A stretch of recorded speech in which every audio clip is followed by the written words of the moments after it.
Breakfast കഴിച്ച് ഡാനിയും നന്ദുവും ഒന്ന് കറങ്ങാൻ പോവാൻ തീരുമാനിച്ചു. ഇച്ചായ, നമുക്ക് പോവാം. അതും പറഞ്ഞ് നന്ദു മുന്നിലെ ഡോറിൻ്റെ അടുത്തേക്ക് പോയതും ഡാനി അവളെ പിടിച്ചു വെച്ചു. എന്താ ഇച്ചായ? അവൾ കൊഞ്ചിക്കൊണ്ട് അവനോട് ചോദിച്ചു. എൻ്റെ ശ്രീ, നീ അങ്ങനെ അങ്ങ് പോയാലോ പെണ്ണേ.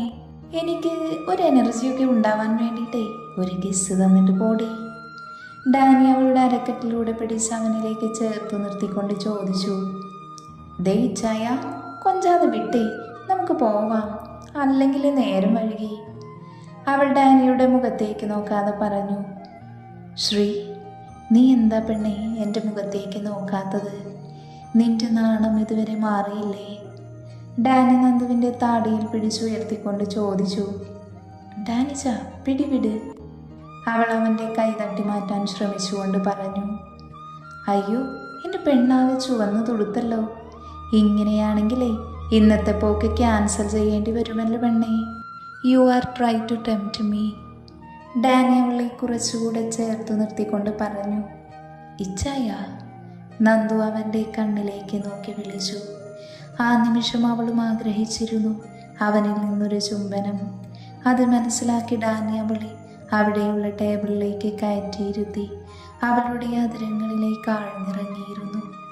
നന്ദുവിൻ്റെ കൈ അവൻ്റെ ഷോൾഡറിൽ അമർന്നു. ഡാനി അവളിൽ മാത്രം അടിമപ്പെട്ടു പോയിരുന്നു. കീഴ്ചുണ്ടിൽ നിന്ന് മേൽചുണ്ടിലേക്കും അവിടെ നിന്ന് അവളുടെ നാവിലേക്കുമായി ഒരു ദീർഘമായ ചുംബനമായിരുന്നു. ദീർഘനേരത്തെ ചുംബനത്തിനു ശേഷം അവൾക്ക് ശ്വാസം കിട്ടുന്നില്ല എന്ന് മനസ്സിലാക്കിയവൻ മനസ്സില്ലാ മനസ്സോടെ അവളിൽ നിന്ന് അകന്നു മാറി. നന്ദു കിതച്ചു പോയിരുന്നു. അവൾ അവൻ്റെ നെഞ്ചിലേക്ക് ചേർന്നു നിന്നുകൊണ്ട് ശ്വാസം ആഞ്ഞു വലിച്ചു. ഡാനി അവളുടെ പുറത്തൊഴിഞ്ഞു കൊടുത്തു. അവൻ്റെ ചുണ്ടിൽ ആ സമയം പ്രണയത്തിൽ ചാലിച്ച ആരെയും മയക്കുന്ന വശ്യമായ പുഞ്ചിരി ഉണ്ടായിരുന്നു. ശ്രീ. എന്താ ചായ? അവൾ പതിയെ മൂളിക്കൊണ്ട് ചോദിച്ചു. ഇന്ന് പോണോ ശ്രീ? അവൻ അവളുടെ നഗ്നമായ ഇടുപ്പിലൂടെ ഇക്കിളിയാക്കിക്കൊണ്ട് ചോദിച്ചു. ഒന്ന് പോയി മനുഷ്യ, ഒരു ഉമ്മച്ചൻ വന്നിരിക്കുന്നു. നന്ദു ഡാനിയെ പുറകിലേക്ക് തള്ളി മാറ്റിക്കൊണ്ട് ടേബിളിൽ നിന്നിറങ്ങി സാരി നേരെയാക്കി അവനെ കൂർപ്പിച്ചു നോക്കി പുറത്തേക്ക് നടന്നു. ഈ പെണ്ണെന്നെ വഴിതെറ്റിച്ചതും പോരാ, ഇപ്പോൾ കുറ്റം മുഴുവൻ എനിക്കോ? നിനക്ക് ഞാൻ വെച്ചിട്ടുണ്ടടി കാന്താരി. രാത്രി എൻ്റെ കയ്യിൽ തന്നെ കിട്ടുമല്ലോ, അപ്പോൾ ഇതിനുള്ളത് കൂടെ തരാം ഞാൻ.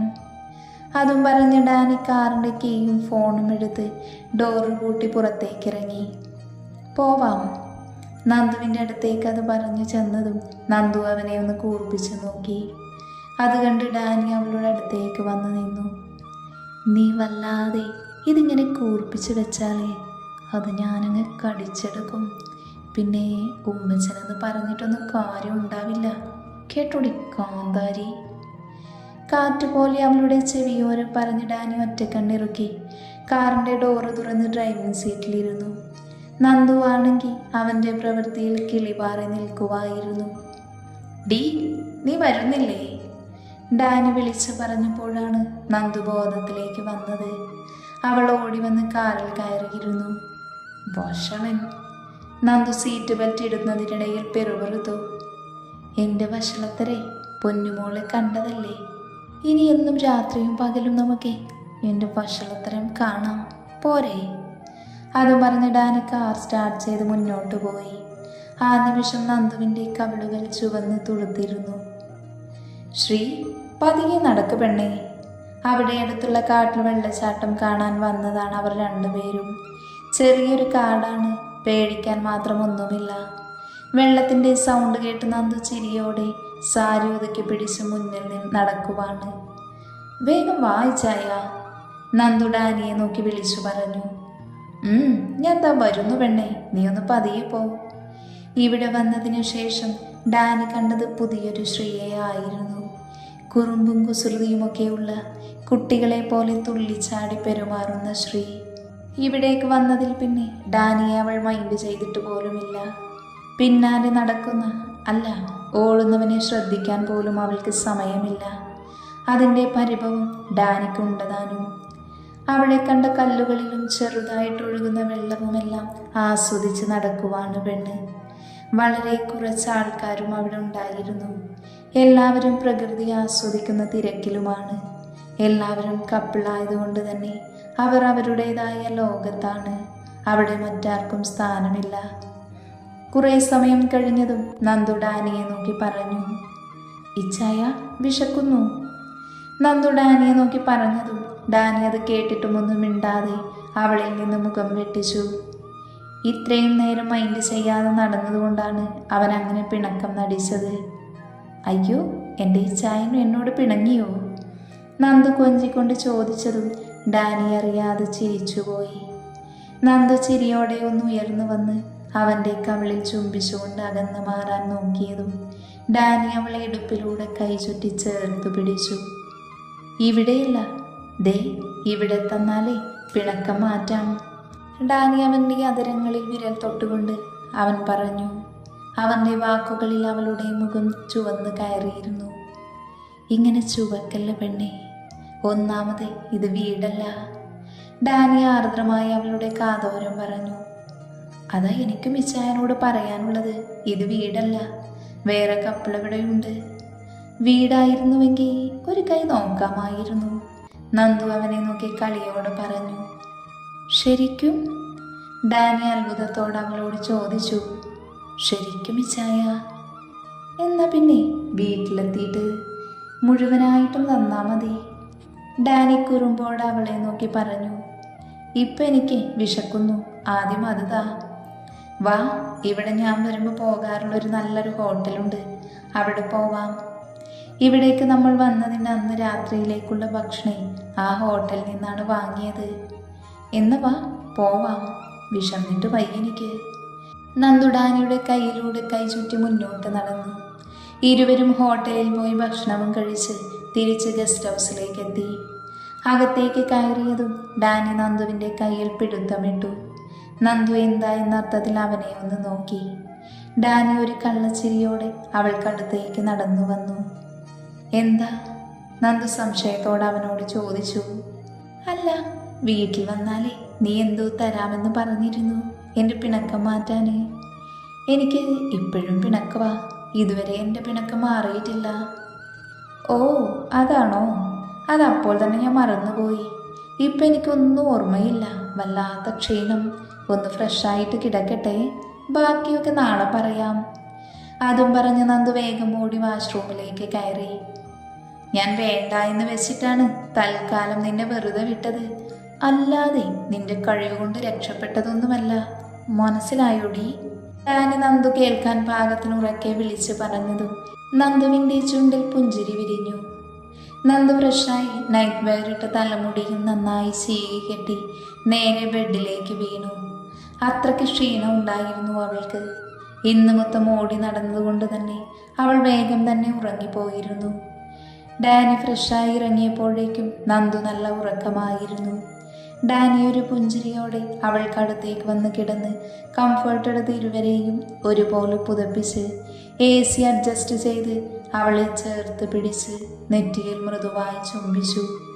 ക്ഷീണം കാരണം അവൻ്റെ കണ്ണുകളും വേഗം തന്നെ അടഞ്ഞു പോയിരുന്നു. രാവിലെ കണ്ണു തുറന്ന് നന്ദു കാണുന്നത് തന്നെ ചേർത്ത് പിടിച്ച് കിടന്നുറങ്ങുന്ന ഡാനിയെയാണ്. കഴിഞ്ഞ ദിവസം ഉറങ്ങിക്കിടന്നവന് ഉമ്മ കൊടുത്ത് പണി വാങ്ങിയതുകൊണ്ട് ഇന്ന് കുട്ടി മര്യാദയ്ക്ക് കിടന്നു. ഇന്നും പണി വാങ്ങാൻ അവൾക്ക് ആഗ്രഹമില്ലായിരുന്നു. ഡാനിയെ നോക്കിക്കിടന്ന് എപ്പോഴോ അവളുടെ കണ്ണുകളും വീണ്ടും അടഞ്ഞുപോയി. അന്ന് ഒത്തിരി വൈകിയായിരുന്നു ഡാനിയും നന്ദുവും എണീറ്റത്. ഡാനിയാണ് ആദ്യം എഴുന്നേറ്റത്.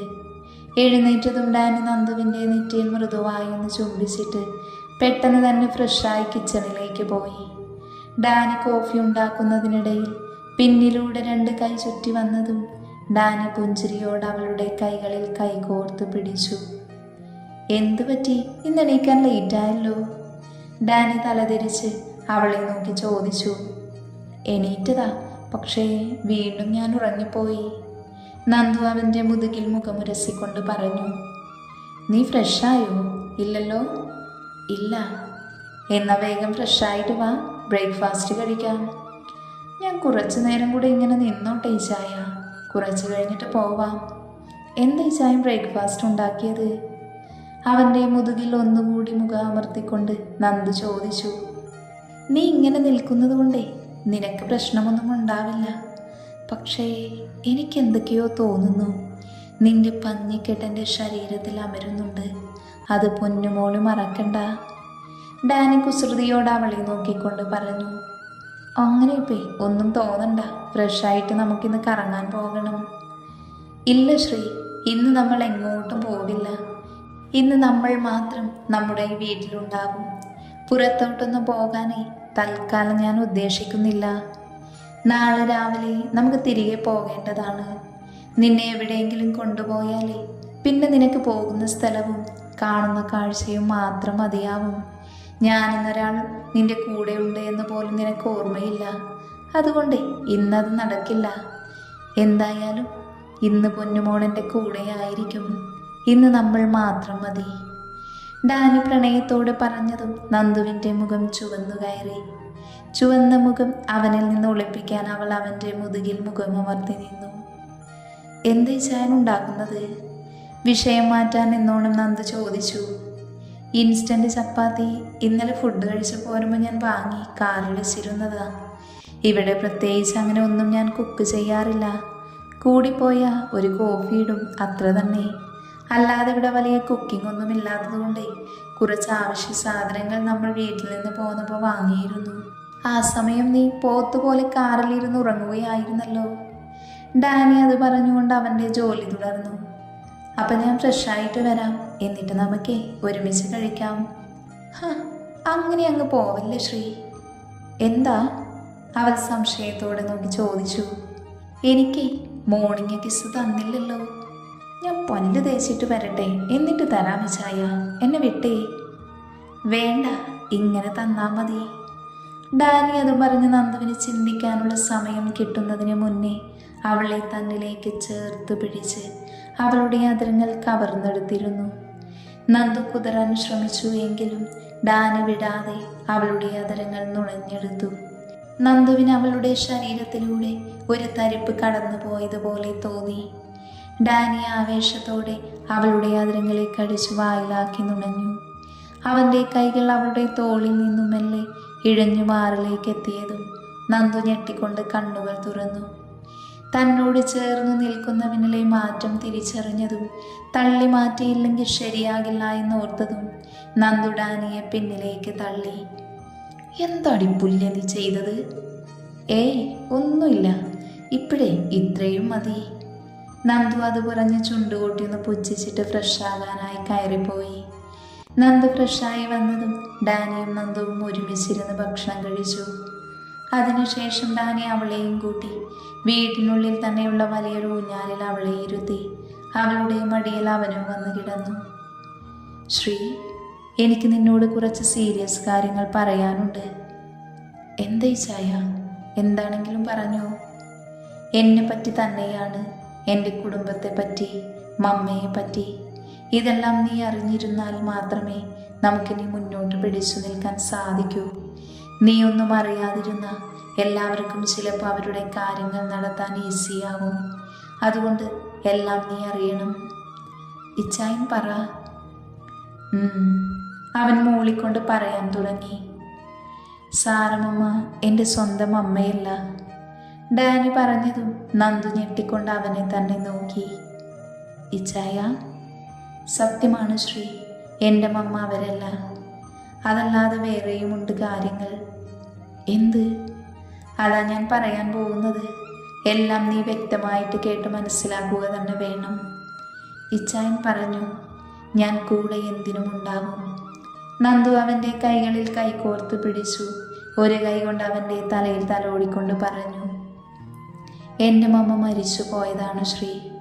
എൻ്റെ പപ്പയും അമ്മയും സ്നേഹിച്ച് വിവാഹം കഴിച്ചവരാണ്. അങ്ങനെ ഓരോ കാര്യങ്ങളും ഡാനി അവളോട് പറഞ്ഞു കൊടുത്തു. സാറമ്മ ശരിക്കും നല്ല ഉദ്ദേശത്തോടു കൂടിയല്ല നമ്മുടെ വീട്ടിൽ കഴിയുന്നത്. പപ്പയ്ക്കും ഇപ്പോഴാണ് മനസ്സിലായി തുടങ്ങിയത്. ഞാനെല്ലാം അറിയുന്നത് അമ്മച്ചി വഴിയായിരുന്നു. അമ്മച്ചിക്ക് സാറമ്മയെ ആദ്യമേ സംശയമുണ്ടായിരുന്നു. ഇപ്പം കഴിഞ്ഞ ദിവസം എനിക്കൊരു വീഡിയോ സാം കാണിച്ചു തന്നു. അതിലെ കാര്യങ്ങൾ ഓർക്കുമ്പോൾ പോലും എല്ലാത്തിനെയും വലിച്ചു കീറി കൊല്ലാനാണ് തോന്നിയത്. പക്ഷേ പെട്ടെന്ന് തീരുമാനമെടുക്കാൻ പറ്റില്ല. എല്ലാവരെയും ഇറക്കി വിടണം. അതിന് സമയം അടുത്തുകൊണ്ടിരിക്കുവാണ്. അത് പറയുമ്പോൾ ഡാനിയുടെ കണ്ണ് ചെറുതായി നനഞ്ഞിരുന്നു. എന്തേ ചായ ആ വീഡിയോയിൽ ഉണ്ടായിരുന്നത്? അവൻ്റെ നിറഞ്ഞ കണ്ണുകൾ കാണി അവൾ ആവലാതിയോടെ ചോദിച്ചു. പറയാം. ഡാനി ഒരു നെടുവേർപ്പെടുത്തുകൊണ്ട് പറഞ്ഞു തുടങ്ങി. ഡാനിയുടെ മുഖഭാവം കണ്ട് നന്ദുവിന് വല്ലാത്ത വിഷമം തോന്നി. അവൻ്റെ ഉള്ളിൽ ഒരുപാട് വേദന ഉണ്ട് എന്നവൾക്ക് ആ നിമിഷം മനസ്സിലായി. ആ വേദനകൾക്കൊക്കെ അവന് മരുന്നേകാൻ എൻ്റെ പ്രണയവും തലോടലുമാണ് എന്ന് അവൾക്ക് മനസ്സിലായിരുന്നു.